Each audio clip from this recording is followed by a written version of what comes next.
some like-minded people together. And, you know, why don't we compete with those SaaS companies for those amazing valuations and build some cool hardware and hopefully change the world a little bit while we're at it. Yeah, but hopefully you have fun tonight. Hopefully you meet some interesting people, talk about some interesting technology. And we're always open to feedback about the event. So if you have ideas about how to run it differently, we'd love to hear.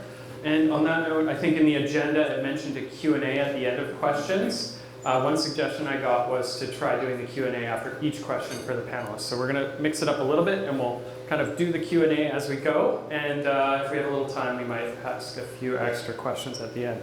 So with that, we'll get right into it. Sorry, I just have to pull up the questions. Yeah, so Mark, we'll start with you, if that's okay. And when we talked earlier, you mentioned that, oh, sorry, I'm missing one other thing here. I wanted to give a bit of a preamble on why this topic, but I realized I didn't put all of the preamble notes into the email.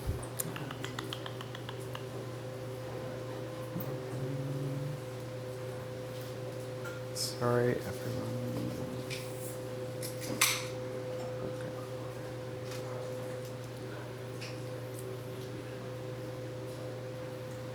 Okay. Yeah, so why talk about supply chains at all? I think it's been in the news a lot more lately, generally. The obvious big thing is the tooth fairy. Or not the tooth fairy, COVID-19. The reason why I bring up the tooth fairy is because I wanted to make a comparison there and just say, like, I think in some ways you can compare a working supply chain to a tooth fairy and say, like, you know, when it's running well, you don't see it. You don't think about it. You may not even be sure if it's real, and sometimes you wake up to a pleasant surprise, which, you know, a working supply chain can be a little bit like that. But with COVID-19, we saw a lot of things change. We first ran out of toilet paper, and then we ran out of cars. I've heard that shipping containers used to cost about $1,200 to send somewhere, and that changed and went up in price to $35,000, which is a slight increase. And then, you know, more recently, we also had a tragedy in Ukraine when Russia invaded, which caused shocks in energy prices and also in food. And then after the October 7th attacks in Israel, we saw the Houthis get ideas about who can go through the Suez Canal and the Red Sea there. So, and that's caused a lot of problems too. So there's all those bigger kind of trends globally. But there's also even some more recent trends because apparently we live in the most interesting timeline. We're also now talking about tariffs and the possibility of becoming the 51st state. Okay, but in all seriousness, I think Winston Churchill has a famous quote, never let a good crisis go to waste. And today we're going to talk to 4 people who know how to hopefully not let a supply chain crisis go to waste and have some ideas about innovation and technology that can be used to address some of these challenges and, you know, what the future holds. So with that, I will get to my first question. Should we try this again? Try this again. Yeah, I was a little too relaxed. I should have rehearsed one time in my head before starting. It's your show, you know, it's cool. Thanks for putting up with me. Yeah, so obviously we talked about the pandemic, but I think, Mark, you mentioned some experience about, firsthand what happened to e-commerce fulfillment centers during the pandemic and how they had extreme labor shortages. I was wondering if you could share a little bit of kind of firsthand experience, what that was like. In the short term, what did they do to deal with that? But more importantly, in the long term, you know, how do you think those problems are going to be addressed? And I want to quote you here as well. Just when we were talking earlier, you said something really interesting, which was you expect the future to be automation and humans, not automation or humans. So maybe when you answer the longer term, you can kind of explain how that fits into it. You may have to remind me about that. Okay. Sorry, I'm throwing you under the bus. So you said something about the 51st state, so we have to start out with how many people are from the United States that are here? I just want to see who's got I just want to see who's got my back when the national anthem breaks out, or I was telling Taylor yesterday, what's the old saying about I went to a fight and a hockey game broke out. I guess there's another hockey game. Yeah, the pandemic or the tooth fairy syndrome or whatever, it was, everybody experienced it. It was highly disruptive. I don't want to go into an Avery Dennison sales pitch, but we were deemed an essential business. A lot of what we do is support our friends in the logistics and supply chain, and everybody felt that pain. I think I also told you one of my clients said that the labor was to the point where, to quote them, they were having to employ the unemployable. The labor shortage was so bad that they essentially had to do away with their drug testing and all of that. And so employees they typically wouldn't, or individually they wouldn't bring on normally, they were having to resort to that. Of course, the personal protection and all of that went with the standards of 6 feet apart, and you couldn't talk to your coworker, and had to wash your hands 50 times a day. But the other thing that was happening is certainly with the shortage in labor was certainly the competitiveness between businesses. So they may have an employee that's there for a few days and their buddy says, hey, the other company down the street, they've got the same job that pays $2 more per hour. The next thing you know, you've lost that resource. I think we even talked about there's 340,000 job openings in the supply chain, and I'll speak to the US, with a 34% turnover rate. That makes it extraordinarily difficult, I believe, for any business to support it. Which will lead to the second portion of your question, was certainly how does automation play into that? And I would say business opportunities came out of the woodwork during pandemic about automation, material handling, how do I become more efficient? You would have thought that I would be just sitting back and having bonbons like everybody else being structured at home, but no, I was actually having to drive between Miami, Florida and Dayton, Ohio. So I was commuting as an essential employee between my home at the time was in Miami and Dayton, Ohio, to support our business opportunities and support our clients. Very, very challenging. I'm probably preaching to the choir about that. Automation? Yeah, anything you want to say about,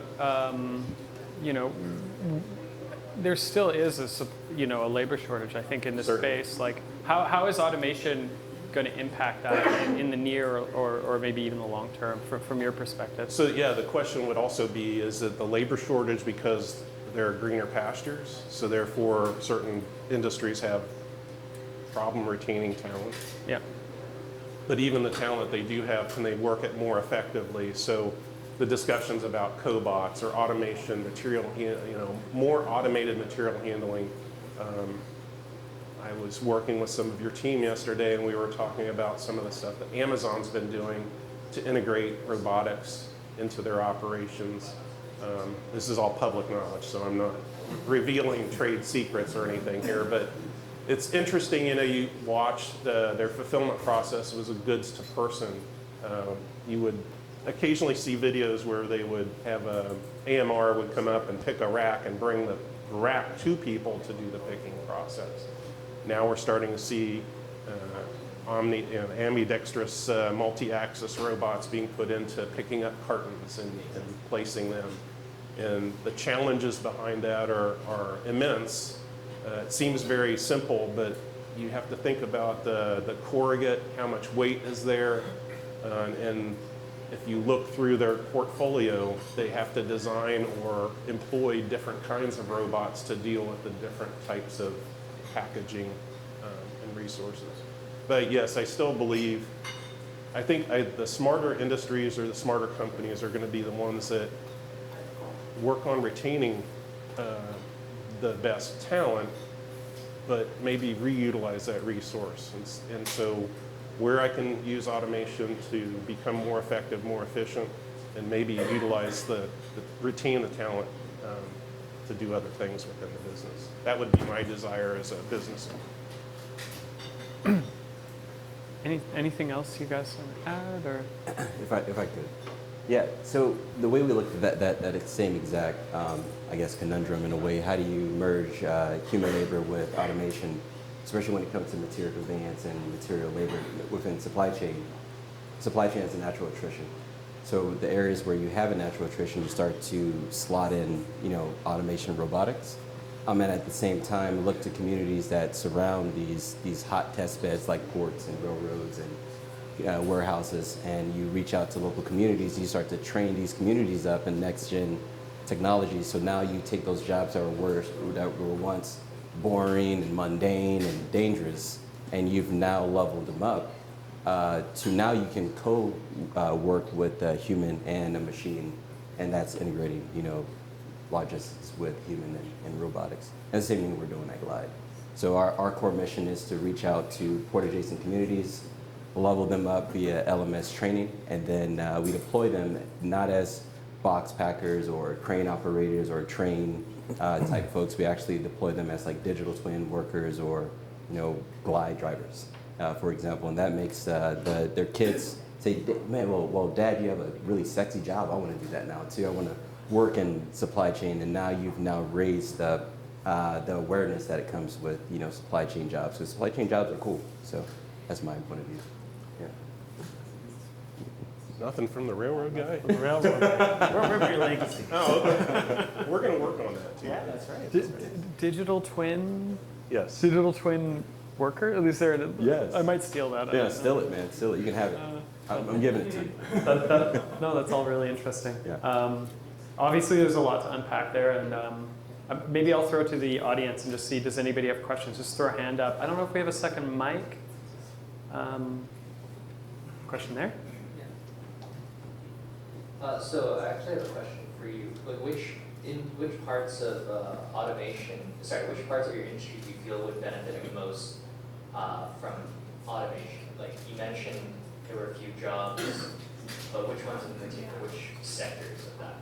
I don't need a mic, but if you Maybe it's better for recording, I don't know. certainly the sortation, fulfillment. We'll get to this, but one of our cachets, if you will, and that we are the industry leader in RFID. So being able to track and trace from source to, and we used to joke about from production to PO. So literally from the point it's actually produced to the point it's actually sold. But certainly we see it in distribution centers, the receiving accuracy, the movement of stuff within the facilities. Maybe it's store to store or e-com in terms of direct to customer. You only have one chance to get that right, before you alienate a customer. So RFID endeavors to help that process of what's leaving my building is going to the right destination. And this is across, we see this, we're involved in all of the major players in the logistics and supply chain industry. So we're trying to help them become more accurate in delivering to the customer. I'll ask that question. Sure. So from an automation standpoint, like if you think of rail car maintenance, rail car cleaning, it's very, very manual process. So rail cars sometimes have to go in, get cleaned to do shop maintenance work, change of service from one commodity to the other. Sometimes customers will lease return equipment, so it's got to go from one customer to another, and that process is very, very manual. So people have to climb into rail cars to clean it. There is some automation and some stuff to that, but a lot of it is very manual and labor intensive. You look at Alberta as an example. Very few maintenance facilities in that province, BC even less so. But in Alberta, the workforce is being contested with oil and gas. So the oil and gas industry goes up, people are going to leave rail, go to oil and gas, the jobs pay better, hard to retain and keep employees. So having options in how to clean cars, is there an automated approach to it? Is there a way to speed up those existing processes? That's on the one piece. The rail car manufacturing side of things is also very manual as well. there is equipment and cranes and things like that to roll the different steel to make a tank car as an example. But a lot of it too is still very manual, putting the gates on, having someone have to weld it in there, have to rivet it, all that sort of thing. So there is some improvements to that, but as it's very difficult to retain employees, that could be good opportunities for improvement there.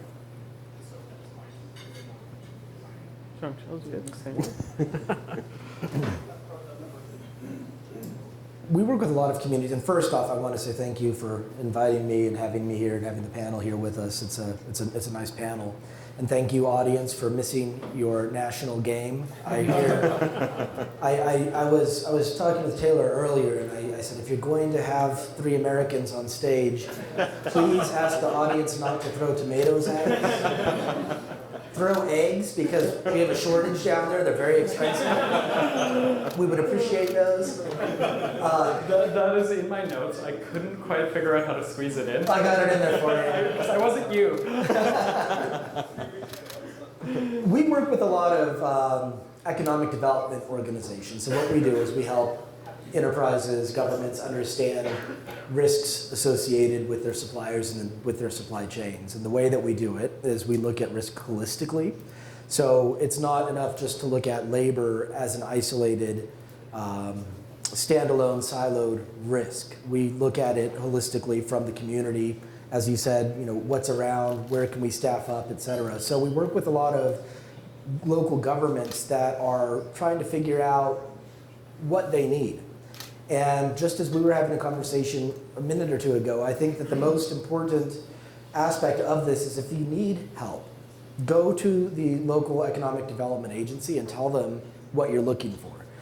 If you're looking for more workers or you're looking to expand a location, I would talk with the local governments because they can help you to do that. And so, for example, in the state of Alabama, we're helping them look at attracting and growing the manufacturing base for some of the big automobile companies that they have. And the way that we're doing that is by saying what existing industries are nearby that we can bolster, right? Whether that be, and I'm not talking for Alabama here, but whether that be in the form of an economic incentive or a grant or a tax break to allow them to staff up so that they also can help the company that the government is trying to attract. So from the perspective of a manufacturer, right, and I think maybe this gets to the heart of your question, hopefully, is that look at the auxiliary industries that are existing in where you're looking to scale up, and then figure out if there's ways that you can work with the local authorities to bring that together, right? Because labor continues to be a huge problem.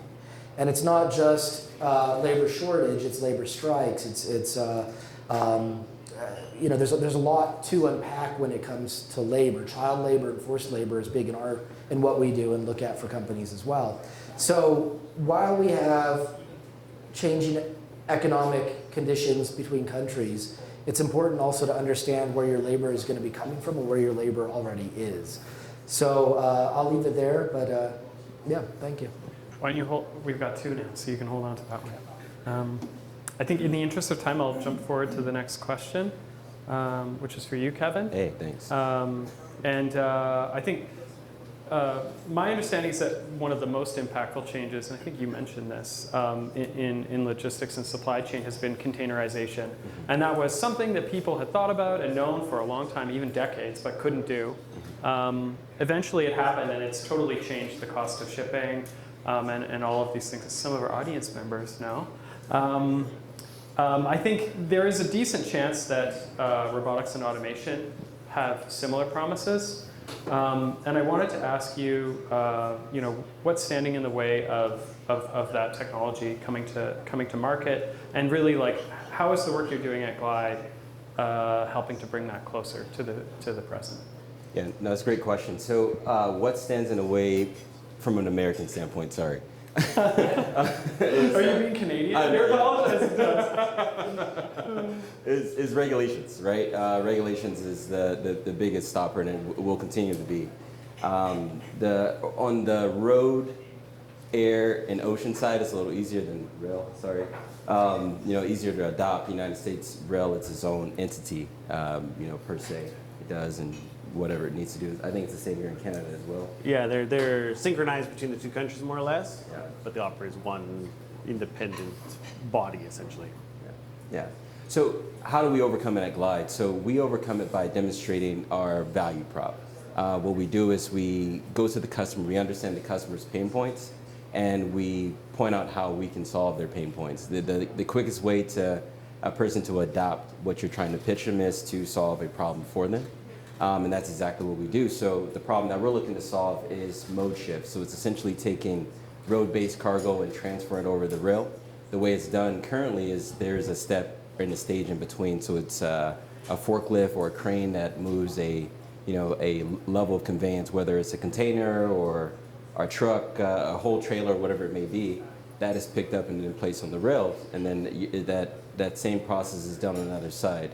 So as we all know, the more touches you have, the more propensity that you have to break stuff, right?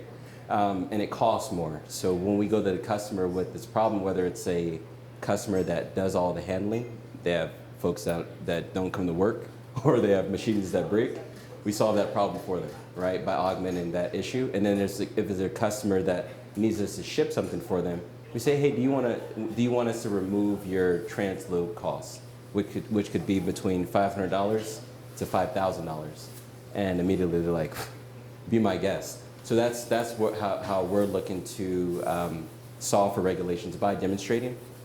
And the next question is, how do regulators look at that, right? You're not doing it directly for the states or the governments. Well, you're demonstrating to these private customers that you can actually save folks money, and you can save them money, and you can do it safely, and you can do it accurately and efficiently every single time. At that point, the governments are like, well, I want you to run a pilot program with me, because I want to get some of what these guys have gotten, and then eventually you get those same regulatory adoptions. This is the same method that we use at SpaceX. SpaceX was my first startup, and when I first started, the FAA was like, no way you guys would ever be able to launch a rocket and recover and everything else, and that's what SpaceX does every single day. So if you prove that your technology actually works, and it works safely, regulators typically will bend and let you do your thing as well, from my perspective. Yeah. Makes sense. Yeah. Anybody else have anything they want to add there? Or, I mean, I could ask a follow-up question or two. I guess you still have to get to the point where you can prove that. And how much does regulation impact your ability to even demonstrate that things are working? Yeah, for us, it doesn't hurt us at all. The great thing within the United States is rail is private. So we can go to a private railroad class 2 or class 3 and ask for permission from the short line. And they say, yes, we can operate, as long as we have a customer on the other side that says yes. So we're working directly with companies that do mining. And mining operation, they do pre and post ops. It's all off the road, on a private lot, private roads, on the private rail. So we're able to generate revenue and demonstrate our technology behind the gates of regulation. Right. Yeah, so that's how we're doing it on our side. That's a great way to approach it. Yeah, thank you. Question? Do you want to? On the subject of regulation, a few years ago, cobots were really cool. I was looking at ABB and other vendors, Universal Robotics. I'm curious if you know what the status of regulation is for people collaborating with robots that aren't in a cage. Yeah, I'll just repeat the question so it's in the recording. But the question was, do you know anything about the status of regulation when it comes to cobots and kind of the status of that technology? Or I imagine other people may know things too. No.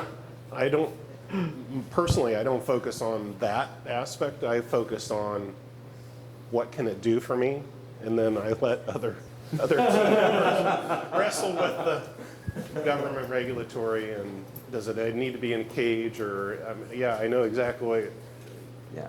I've been in and out of the robotics industry off and on for years. So in the old days, industrial robots, they were in a cage.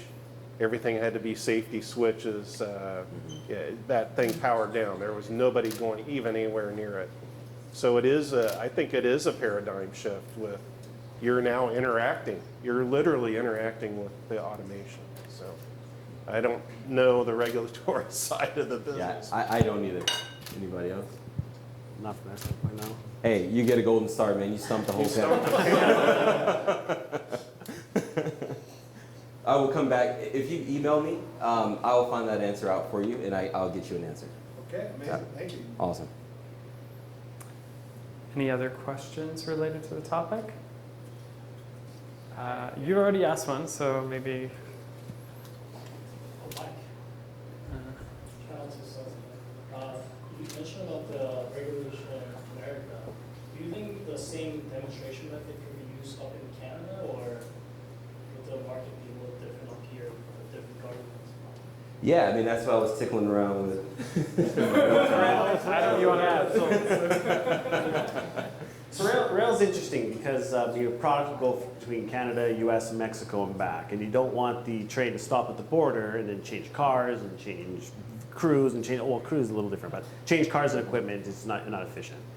So Transport Canada, the DOT, the American Association of Railroads, AAR, all work together to govern like a standard set of rules that all of them can follow across all three countries.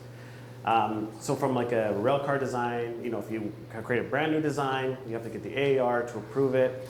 Despite it being based in the US, the Canadian regulations have to follow, and usually you can get that checked off as well. So that's why rail is a little bit unique in this space, where other industries like there's an American standard, Canadian standard, European, and so on.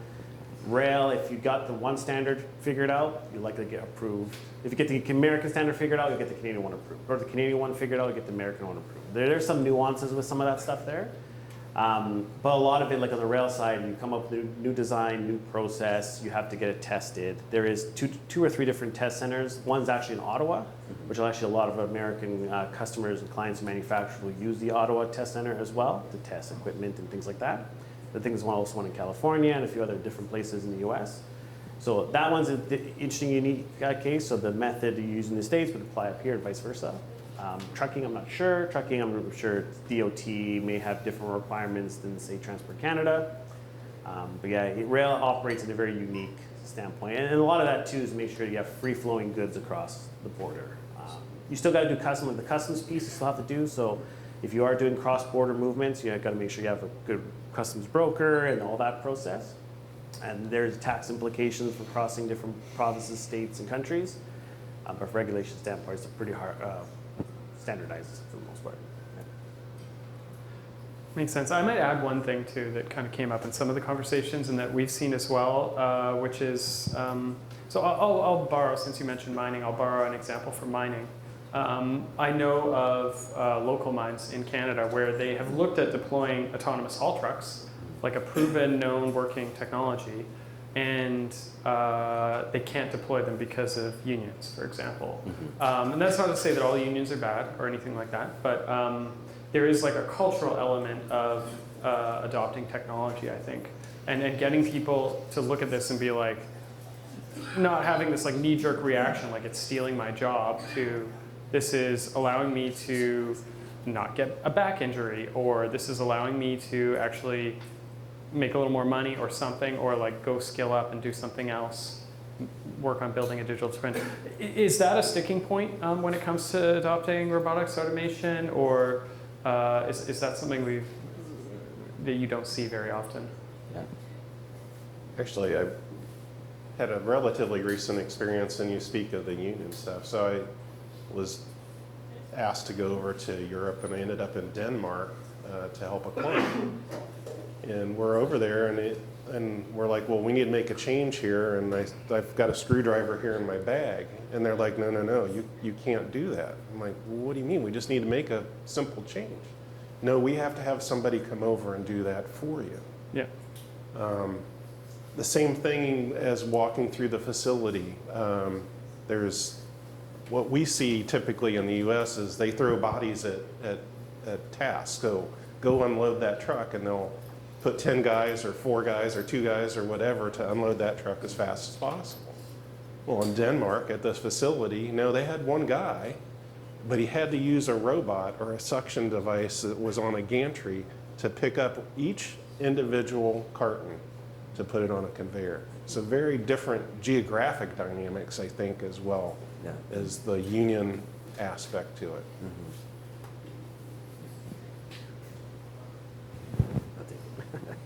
Yeah, for the union piece, I'll look at the strikes, for the ILA strikes that came up recently within the United States. A lot of that was based on ignorance, right? If you listen to the president of the ILA, he talked about how automation completely eradicates people's jobs and it's no good for the workforce, even though the workforce gets hurt and worse a lot of the times. And I think a lot of the times it is because of lack of education, is ignorance. And that was one of the main reasons, listening to his diatribe of a speech. One of the reasons why we did launch our learning management system for our company to offset that. Because I think that once unions are educated on what autonomous technology or semi-autonomous technology could be and how it can enable their jobs to be cleaner, more efficient, safer, there'll be rapid adoption and you won't see as much pushback from labor on the autonomous piece. You see it a lot in aerospace. If you walk Northrop Grumman or Lockheed Martin or Boeing, there's autonomous technology or semi-autonomous technology everywhere with AGVs and whatever it may be. And they're union-based, right? Because they are educated within that industry on the benefits of incorporating autonomous type technology. Within the supply chain, unfortunately, we're typically low-hanging fruit. So it's like, don't pass those folks down those books because they don't need it. Let's get them to pack boxes and that's it.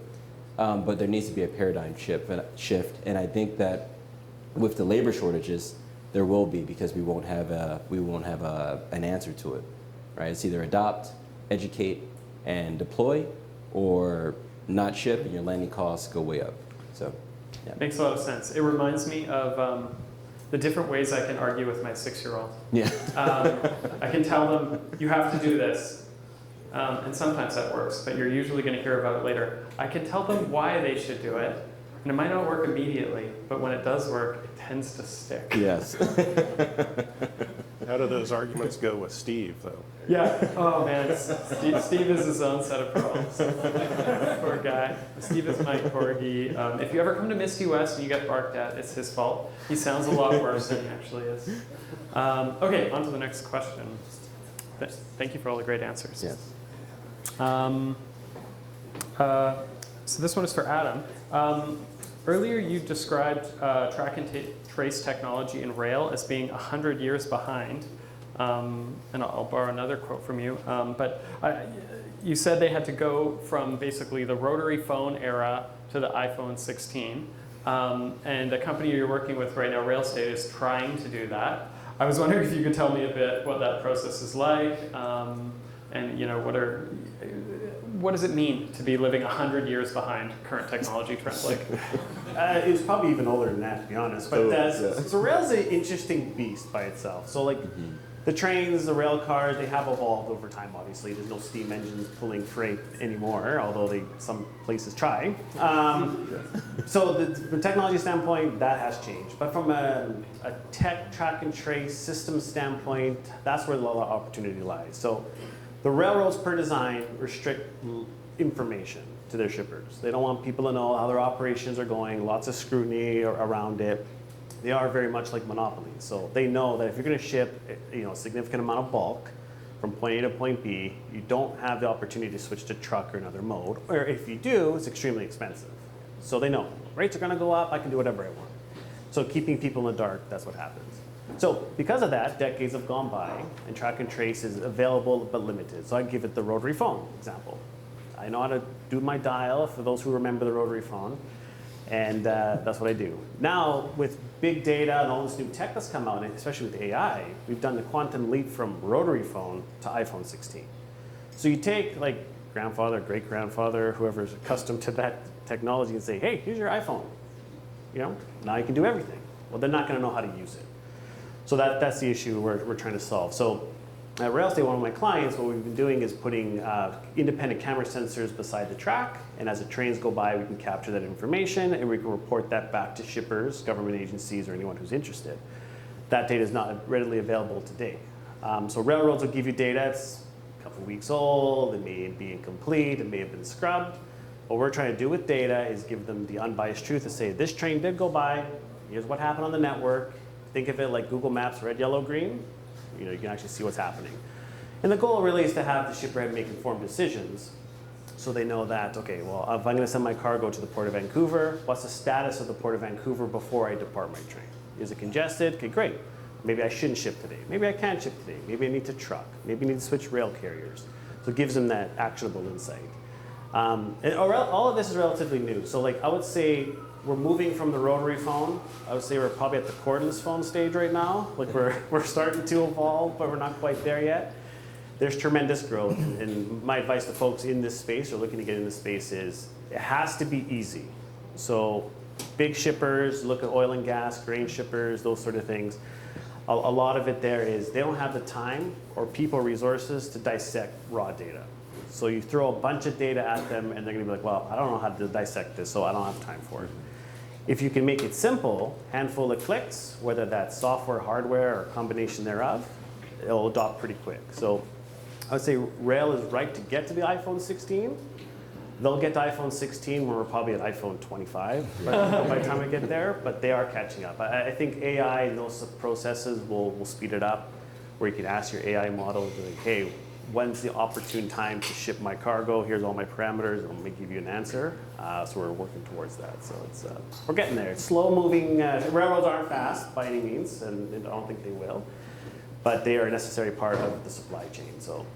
And the most cost effective, right? And most cost, exactly. So most cost effective per tonnage. This is the greenest option as well. So from an emission standpoint, it is green. So rail is necessary. Rail's not going away.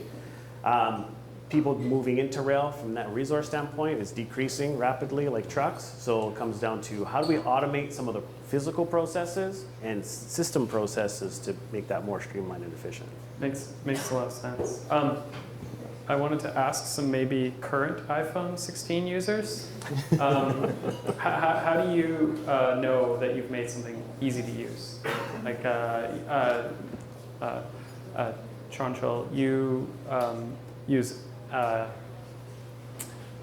want to say, I guess on your website you call it artificial intelligence or analytics or machine learning to understand supply chains. How do you make the output of complex systems like that something that your average customer can understand and believe in?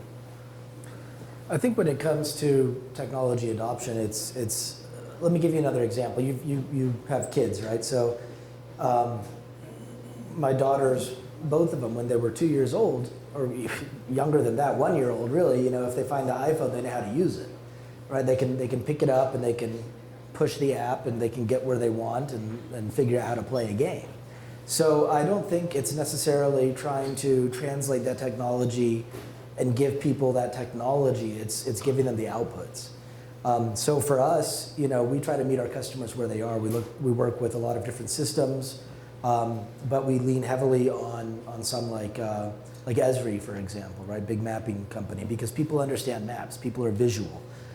So it's a good way for us to show a lot of different risks in one place and show it very clearly. So being able to, people want to know that the iPhone has AI, right? The new iPhone commercials, it's supercharged with AI, right? ChatGPT is there, it's supercharged with AI. They're not sitting there explaining the models to the average consumer. And I think that there needs to be, as developers of technology, we need to be able to explain the technology if questioned about it.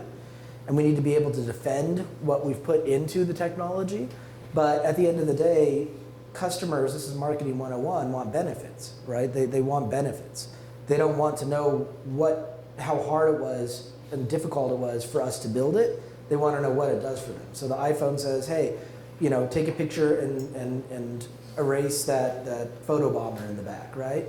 That's what they want. They don't want to know, we're using pixel animation technology to do X, Y. No, they don't want that. They just want to be able to have usefulness. They want to have that benefit. So from a software person, I'm a civil engineer, not a mechanical like probably most of you, so thermo I couldn't do.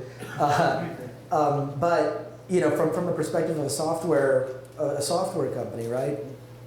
We advertise it, we talk about it because people are interested in it, but it doesn't necessarily mean that we have to sit there, nor should we sit there and explain it. We get, we're ISAE 3000 certified by BDO. Why did we do that? Specifically to be able to say to people, look, there's a third-party audit firm that has said what we're saying is true, right? We're not going to open our code to anybody, and people don't have the wherewithal to go through our code. If they did, they might build it themselves anyway.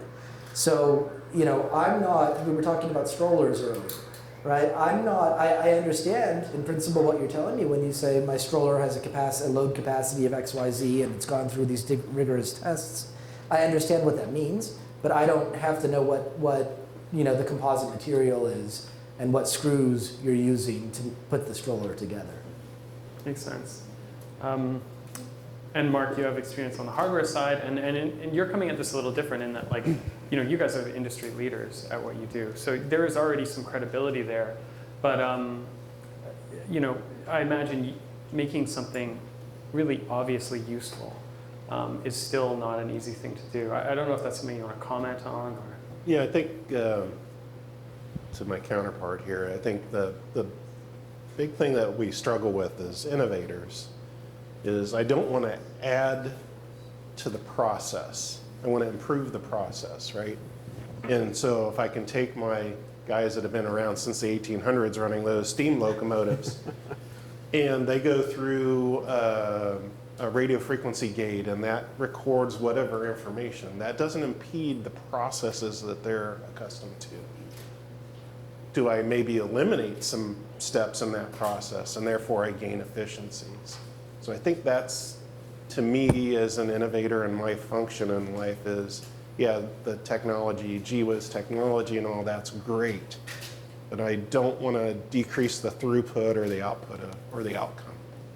That makes a lot of sense. That's actually a really clear way to think about it. If you're adding steps, then you got to look really hard at those and make sure those are really valuable. Whereas if you're taking steps away, it's a little more obvious that that's probably a good thing. Oh, yeah. All right. Any question from the audience, or you guys just don't have any questions today?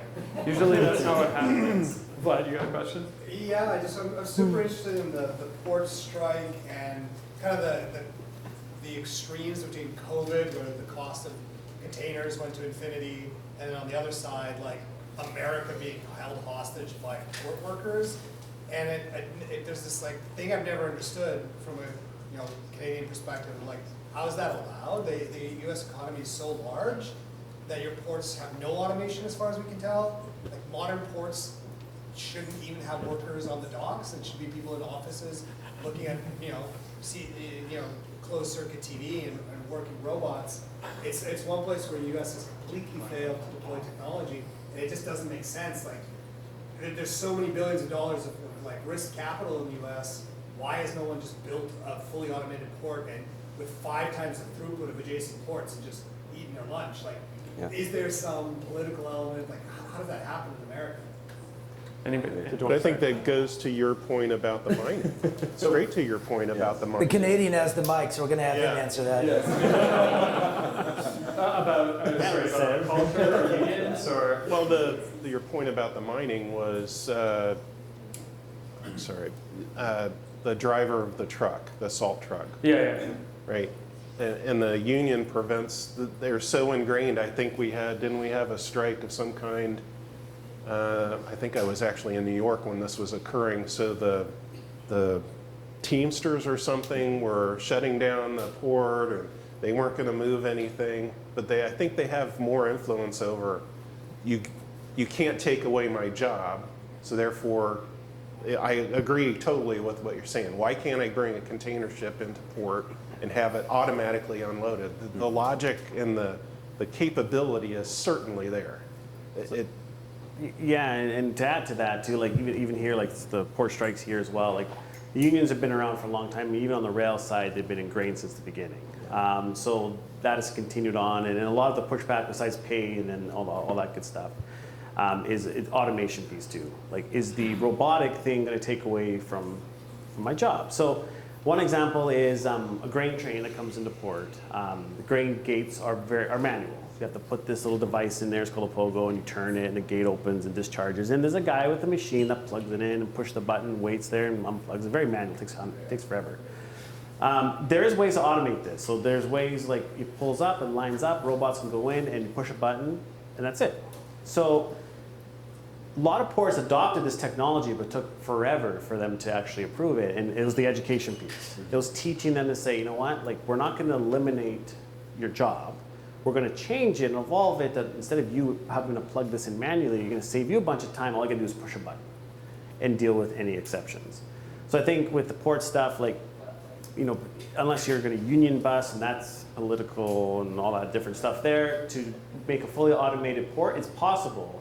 But until you have to integrate somehow the human element into it. And I think you have to, I think as your point is not automation or human, it's automation and human, is how do you get them to work together. Yeah. You hit on the nose. Yeah. We are part of a conglomerate that bought a technology from the port of Rotterdam called Container 42. And it is a, to your point, it's complete visibility from source of origin through to last mile delivery. Where Rebirth Analytics comes in is that we look at the logistics carriers, we look at everybody touching the goods from the farm, assess the risk on the farm. Things can be ESG risk or you know, insurance risk, et cetera, all the way through to the final delivery. So there are things coming. Not to answer and get into labor conversations. What I think is important for people that are in this space to understand is that you do need to be watching the ports that you're dealing with. And so we have some pharmaceutical customers that are taking longer routes, different channels, different lanes, because they want to avoid a particularly bad supplier, bad port, bad operator. So they'll go a different route, even though it might be more expensive or longer. And I think also when you look at, you know, sub-tier suppliers, we did this with one of the automotive companies. We were able to identify there was one little tiny port in Ireland that had the highest eigenvector for them, right? Where that means the criticality of that port was higher than any other port that they were dealing with. So it's not just to say, you know, Birmingham is shut down, or Port of LA shut down, or Seattle shut down. It's to say we should be forecasting this. We should know ahead of time that there will be labor disputes, right? Because that information is there. It's just synthesizing that and understanding which ports affect you. So for this automobile company, this little tiny port in Ireland, they had never heard of before, but that their suppliers relied more on that port than any other port in the world. So that port, even though it was unbeknownst to them, became one of the more critical ports for them to be able to monitor and understand. So from my perspective, you know, we can't change labor relations, and I don't know the answer to your questions about why. But what I can say is how do we do something about it? And the way that we do something about it is to look at and understand and monitor what's going on. If ports matter to you, keep your finger on the pulse of it, right? And have a backup plan. Have alternate channels, have alternate routes that you can take to make impactful decisions that will lessen disruption in the future. Thank you. I love that point too. I think the not letting you use your screwdriver to fix a machine seems like a minor thing, right? But you've got to integrate that over however many times that's happening, right? And what the actual delay of thousands of those events every week or whatever are, and that can just get lost. That's lost in the noise. That's just inefficiency in the system. It disappears. But when you measure it, like what you're talking about, and you actually understand, hey, what is going on with this port? Suddenly you can take these things that, and this might be one of the side benefits of AI, or main benefits of AI, is taking these systems that are really too complex for a human to understand and making some of it visual so that we can actually say, like, what is the impact of doing it? Mm-hmm. Kevin, you had a question? I'll talk about that exactly. So, common use case for AI in tech is someone with a couple of prompts, just know to code, they can output code just by inputting prompts into AI. So that is really abstracting what is a complicated output with some simple input. It sounds like with automation, there's a lot of educational obstacles that you guys are going through. Yeah. You kind of see AI as a way to be able to bridge that gap and abstract complexity with some of this automation so that allows people to bridge that gap. Anybody have a comment on that? I think, you know, why as a hardware group is this such a major concern, right? Yeah, it's illogical. It doesn't make much sense. My wife is a surgeon, and in her hospital, they will leave the maintenance will leave a light bulb. They'll unscrew the light fixture and leave a light bulb there, but they won't screw it in, right? Because that's not in their contract. And so for the hospital, it's easier for them to pay the handyman $100 to come out and screw in each light bulb than it is for them to try to renegotiate the contract. So, you know, we in this room will not have that influence on a negotiating contract. You might, because you're dealing with the ports, right? You'll come up against that. Mm-hmm. You'll come up against things, but as an entrepreneur, what I found, because my background's in fintech. You know, we had the first peer-to-business lending platform in the United States, and when we came out swinging, saying, "Hey, you know, banks are doing it wrong. You know, let's power to the people in finance." And that was great until everybody started paying attention, and then realized we were disrupting them, and then, you know, started clamping down. And so why do we have to be so disruptive as entrepreneurs? Why, right? Where if we can fit within a system and we can pick our battles, then we're going to be in a better spot. So back to this port issue, you know, none of us are port operators, I don't think, you know, but I've been to PSG. I understand a lot about what they do from an operational standpoint. You know, is there a port operator in here? Someone's smiling. There's one hiding over there. Okay. Not for Why don't we pass the mic to them? But you know, I think as an entrepreneur, it's more about what we can do to get over these hurdles than it is about trying to fix hurdles in a company that we're not a part of. Okay. Well said. Do you want to Yes. say something, John? Yes. We actually tried to get John on the panel. Here's a mic for him. Jimmy Hoffa? There's obviously lots you could say. Jimmy But Hoffa, you need some words that I was dying to ask. you gotta give a little self intro so people know who you are a little bit. Sorry, I'm trying to keep a little profile, but this is wonderful. To give you an example of the challenges of automation when it comes to ports, like when you say logistics, it's like, well, what do you mean? Do you mean international logistics? Yeah. Where do you ship to? I ship to Iowa. From where? Florida. Well, okay, yes, that's logistics, but Yeah. remember all those millions of jobs guys get elected, I say, and went offshore? Yeah, logistics requires ports to go through that. Yep. And $14 trillion a year goes through it out of the But that's okay. But the ports on the LA or ladder side will go to you. And the railway guys, you know. Totally. So to answer that question a little bit, no, I'm an old Merck guy. I'd love to know where that port was in Denmark. Because I was in Long Beach, and the guy said we allowed clipboards out and computers in 2000. And they've just about got to, remember those things, the EDA things from 2002? Oh, yeah. We're up to that. Blackberries. Wow. And the answer is a port is a choke point of value. Yeah. And automating it, and I really want to talk to you later, but Of course, the please. communities around Long Beach and LA, Yeah.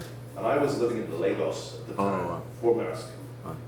and their port productivity was automated at 33 moves an hour, Wow. and Long Beach does 16. Yep. Half Yep. the biggest port in Totally. Africa. Automate that, and yet you would go into the port terminals. And I remember standing on top, just an experience from a few years back, standing on top and the guys explaining, because it's a union and because it's a choke point of value. And that's true not just in the US, not just in, and to your point about finding other ports, etc. I think it's Cork you're referring to actually. I know that project in Ireland. But to your point about using other ports, automation is their big bugbear, and you're right, it's about education of those guys who, their girlfriends, their social status in Long Beach Yeah.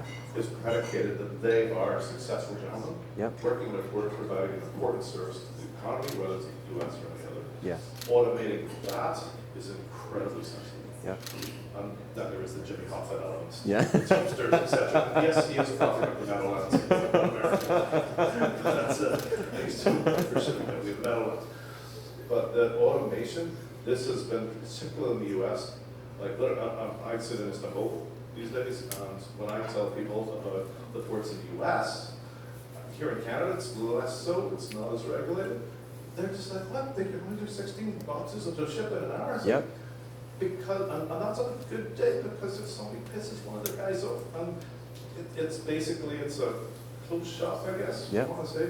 Yeah. So automating the West Coast and the East Coast less so, Mhm. that is an enormous challenge. Yes. And it's a human challenge, and I guess that's the point I wanted to get over. Automation is a human challenge. Yes. So, Yeah. but yeah, I'm so looking forward to talking to you guys later. Thank you, brother. Appreciate it. Thanks for speaking the Also- truth, man. Sorry? Thanks for speaking the truth. No, it's true, it's a human Yeah, challenge. it is. Automation, AI, It it's is. about humans, it's about us and our jobs and what we do and the value we Yep. add, so. Yeah.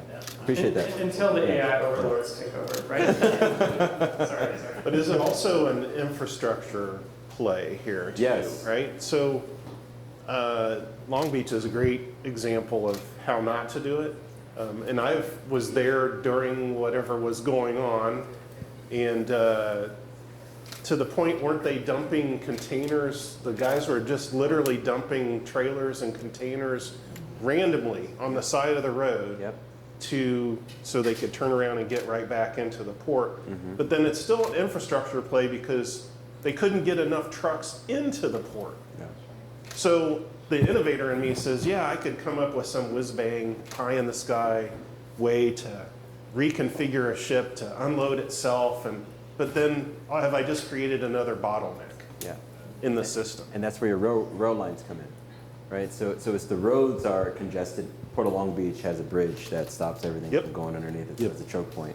But you have multiple short line railroads that operate. You have a private and a owned short line, and they don't get along. The Port of Long Beach is segmented. There's multiple ports within the Port of Long Beach.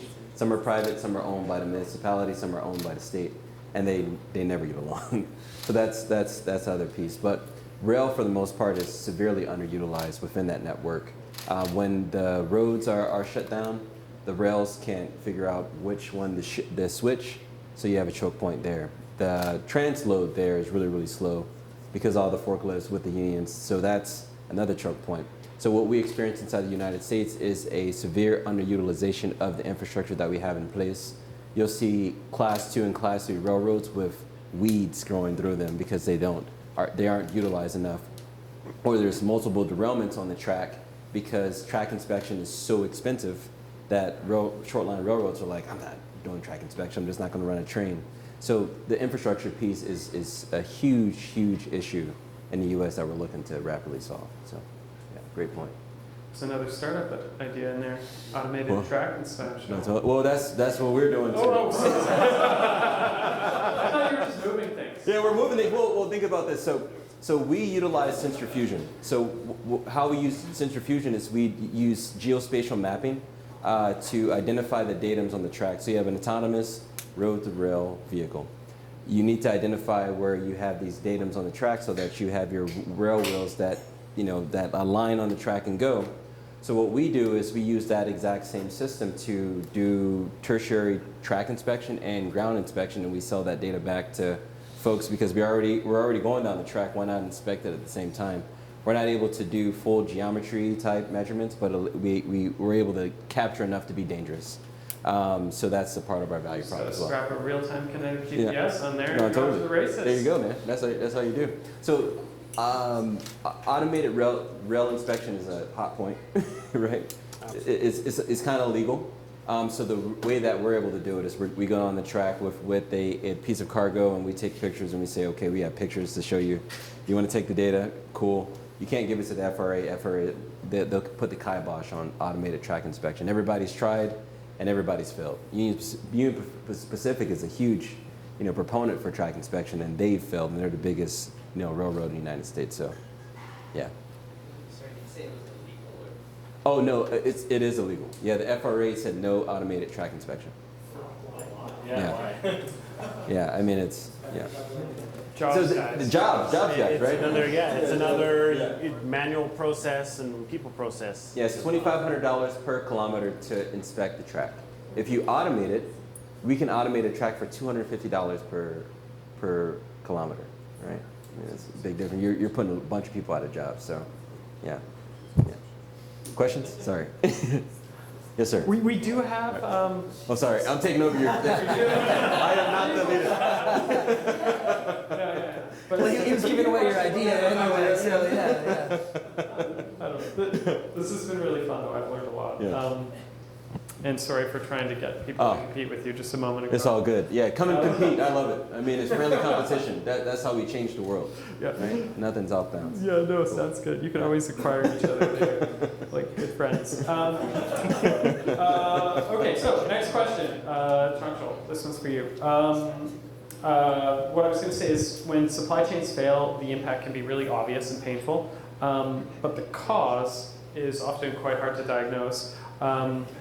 I was going to ask you if you could talk about how Rebirth Analytics actually comes to terms with these problems. And you've already kind of hinted at some of this already, but could you talk a little bit more about how you actually get that data? How do you actually validate where things are coming from? Is it as simple as just like reading their label, it says made in wherever, or do you have to actually dig in quite a bit more to get real answers?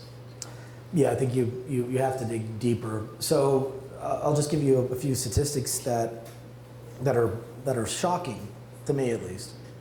But 98% of all large enterprises cannot see below tier 2 of their supply chain, right? So that means that only 2% of all large enterprises have visibility past the suppliers of their suppliers, okay? And 75% of all disruption comes from tier 3 or below. So the more you understand about your suppliers and the more you understand about the inputs and the components that are going into your product, the more proactive you can be. And I think that when we look at how a lot of companies do risk analysis, they might go out and they might buy a Dun & Bradstreet report for financial risk. And they might buy an EcoVadis report for sustainability risk. And they might run a number of different reports, IS Net World or Avetta for health and safety. But again, all of that data remains in silos. They're not looking at it holistically, right? So when you don't look at, it's like the human body. If I said I had a pain in my left arm, your first question probably isn't, hey, did you just go to the gym and only work out your left arm last night? It might be you have something more important going on, right? It might be a heart attack. And I think that is what we need to do when it comes to supply chains, is just get deeper and understand who the suppliers of our suppliers are. And I think that for any of you selling now into the United States, it's going to become even more critical.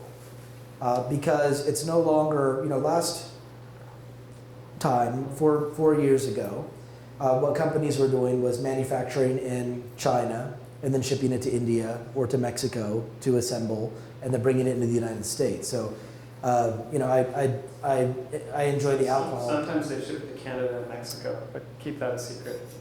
So, in the alcohol business, wherever the final touch point is what you put on the bottle, right? So most alcohol will come from these two big distillers.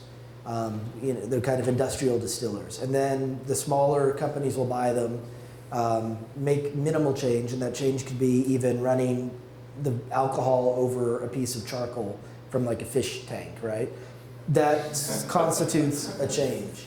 And then you can put that was made in Vancouver as opposed to being made in Toronto. Right? I don't know about Canadian law. I'm talking in the U.S. So you might actually be right.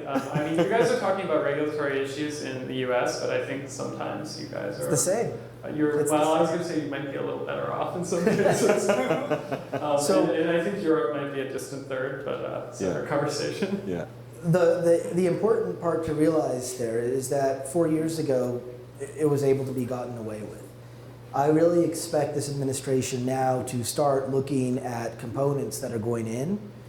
So for all of you hardware companies that are out there, understanding where each component not only comes from, but where it is manufactured or where the raw inputs to the commodities that build those components, I think that is going to be the biggest challenge. So no matter what it is that you're looking at, if you've got a box that has 10 different components in it, you're buying them all from the same supplier, you gotta dig deeper.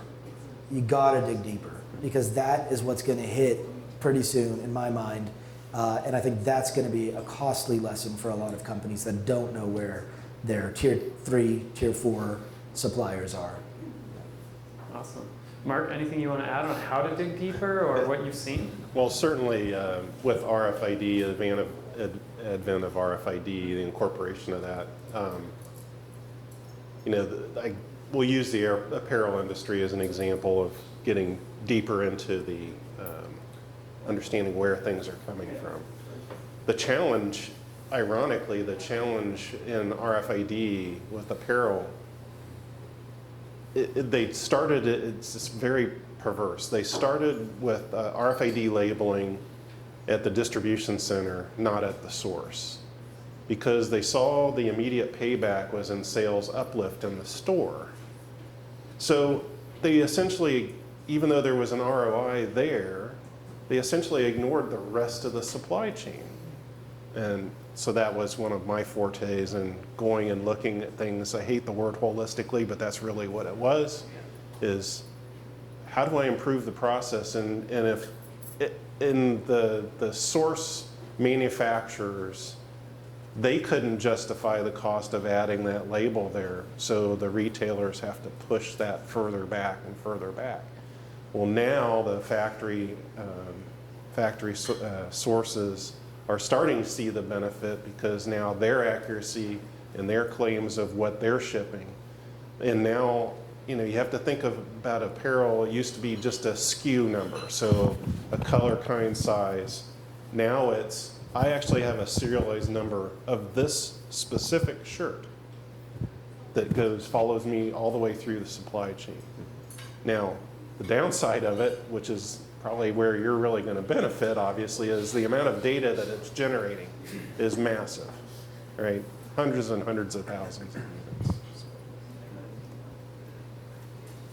That's a great point, and I think there's a company that we're working with. It's out of Brazil, and this is one thing I want to get across to you as well, is that it's not so much to look at just where you're operating, but where your products are actually being delivered. So this company uses satellite imagery to look at deforestation. So if there is a farm, they've got a project with a tractor manufacturer and one of the big silo conglomerates that takes all the raw commodity grain and stuff and then sells it. I'm going to try not to mention any names. But that tractor manufacturer is selling $300,000 tractors to a farm in Brazil. And those are on lease. If that farm, by using satellite imagery and data, you're able to predict how much that farm is able to produce this year. So let's say they're growing sugarcane. And we can look and say, okay, based on the rainfall, soil, climate, et cetera,